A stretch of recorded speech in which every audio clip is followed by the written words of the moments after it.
Can I have a mocha, please? No problem, my dear. And would you like it in a paper cup or in a to-go cup?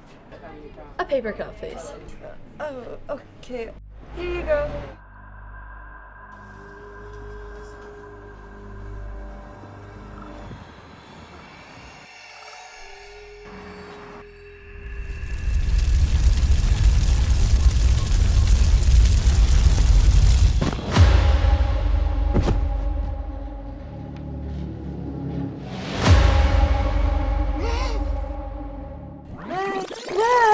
Next! Can I have a mocha, please? Would you like it in a paper cup or in a to-go cup? A to-go cup, please.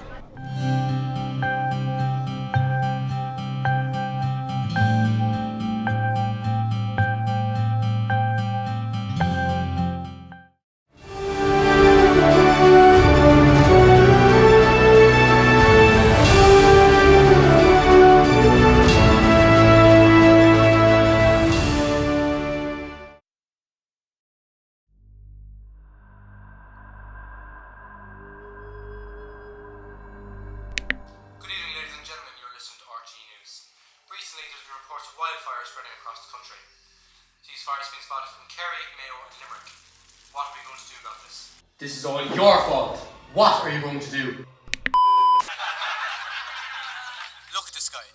Afraid to look at his own TV. You can't escape the facts of climate change.